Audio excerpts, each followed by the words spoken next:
Good day, children. Today's book is a book about two animals. And if you look at the cover of this book, you can see one of them over here and one of them over there. Oh, can you see it?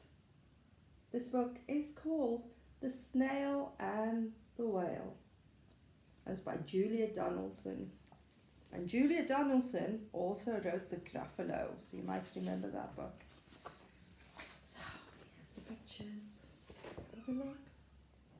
Can you see them? There's some ships over there in a dock. And there's some birds that you find at the sea. Do you remember what those birds are? Those are seagulls and they make a funny noise. Well, let's listen to the story. This is the tale of Tiny Snail and a great big grey-blue humpback whale. And this is the rock, as black as soot. And this is the snail with an itchy foot. So there's the rock over there. And there's the snail. The snail that's in the story. Right. The sea snail slithered all over the rock and gazed at the sea and the ships in the dock. And as she gazed, she sniffed and sighed. The sea is deep and the world is wide.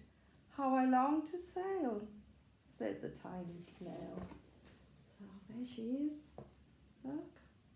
There's the ships, and the ships are in the dock, and as you can see, there are lots of rocks over there, and there is the snail on a rock, looking out into the sea.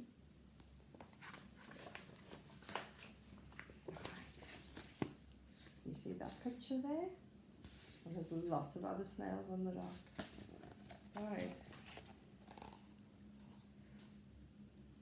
These are the other snails in the flock, all stuck tight to the smooth black rock, and said to the snail with the itchy foot, "Be quiet, don't wriggle, sit still, stay put."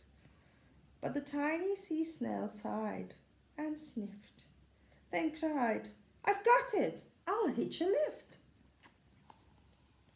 And this is the trail of the tiny snail.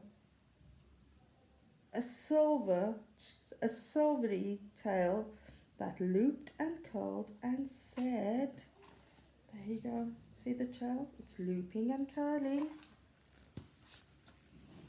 There, that's what she wrote on the rock. That's the rock over there, and there she is. She's written the message on the rock. Lift wanted around the world. So she's written a message on the rock, and hopefully someone or something is going to sail past and see it. Shall we see what happened next? Right, let's see. Oh, look at that. That's an amazing creature, isn't it? Right, I'm going to bend the book like this so I can read. This is the whale who came one night when the tide was high and the stars were bright. A humpback whale, immensely long, who sang to the snail a wonderful song of shimmering ice and coral caves and shooting stars and enormous waves. And this is the tale, the humpback whale. He held it out of the starlit sea and said to the snail, "Come sail with me." So the whale is offering the snail a lift. Remember, the snail wrote a message asking for a lift? Right. I wonder where they are going to go and what adventures they're going to go on. Let's see. Can you see this place? What place do you think this is? Have a look. The clues are over there. Look. This is the sea so wild and free that carried the whale and the snail on its tail to towering icebergs and far off lands. Look at that.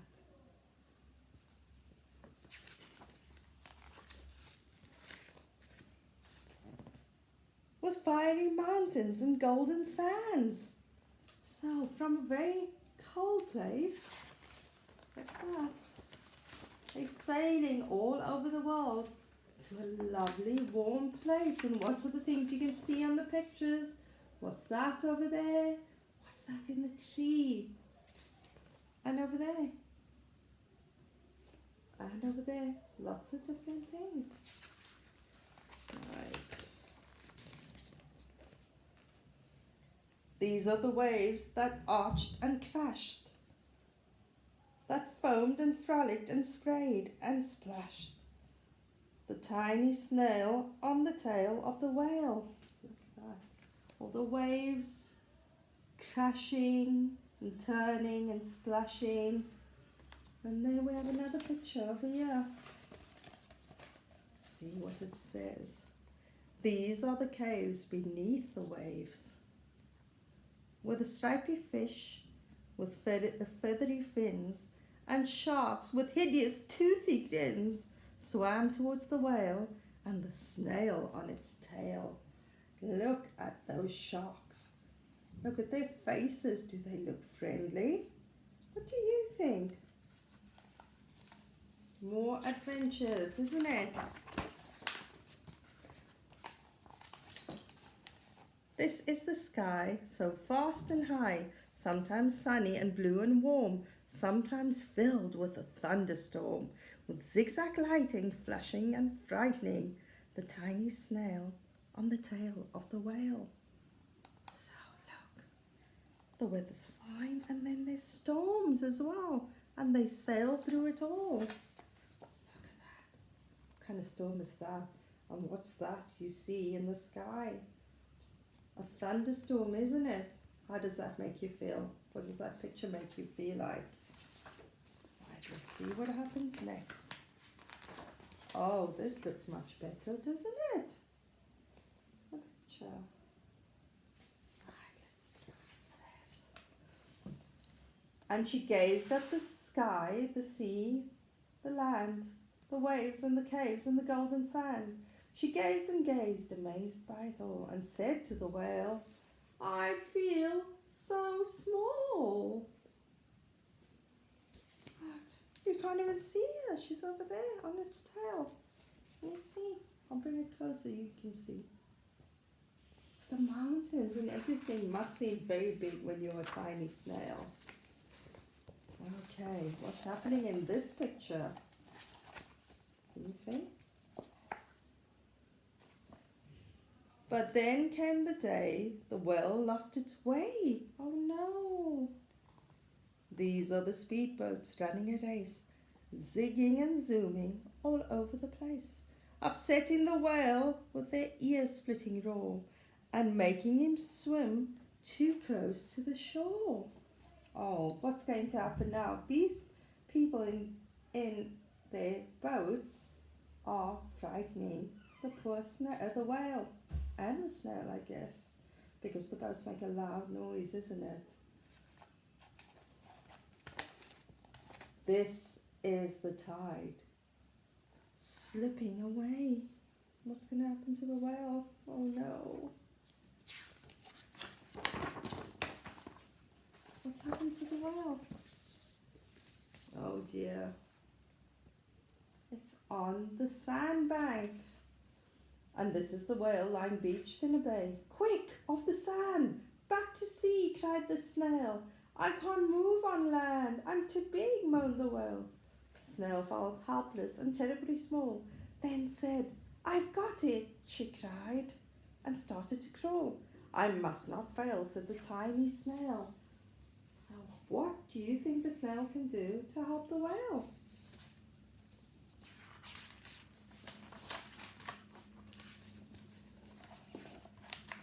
Oh, this looks like something interesting, doesn't it? This is the bell on the school in the bay, ringing the children in from their play. This is the teacher holding her chalk, telling the children, sit straight, don't talk. This is the board, black as soot. Look at the board, it's black as soot. And this is the snail with an itchy foot. A snail, the teacher turns pale. Look, said the children, it's leaving a trail. This is the trail of the tiny snail, a slithering trail saying, "Save the whale." So isn't the snail clever, writing a message on the board so someone can go and help the whale? Look at the children all in class, just like you guys when you come back. Let's see what happened. These are the children running from the school, fetching the firemen, digging a pool. There's the fireman. Squirting and spraying to keep the whale cool. Look at that. Water on the whale, because the whale isn't used to being on the land and it needs to be in water. So they're trying to keep the whale cool and wet. This is the tide coming into the bay. And these are the villagers shouting, "Hooray! A whale and the snail safely away." Look, off they went. Everyone helped to get them back out again. Back to the dock and the flock on the rock, who said, "How time's grown, how time's flown, and haven't you grown?"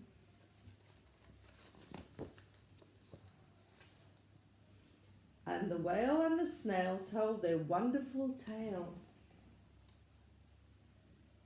of shimmering ice and coral caves, and shooting stars and enormous waves, and of how the snail, so small and frail, with a looping, curling, silvery tail, saved the life of a humpback whale. Then the humpback whale held out his tail and crawled, and on crawled the snail, after snail, after snail. Look at that. Lots of snails are crawling onto the whale. Why are they crawling onto the whale? I wonder why. Let's look and see. Oh, they're going on an adventure too. I'm going to turn this up here so I can read the words. And they sang to the sea as they all set sail on the tail of the grey blue humpback whale. So the snails, all the other snails wanted to have an adventure too. Right. That is the end of the story, children. Hope you enjoyed that. Maybe you can make up a story of your own with animals too. Maybe going on another adventure. Maybe a whale with another animal. Have a think about it and see what you can come up with. Goodbye.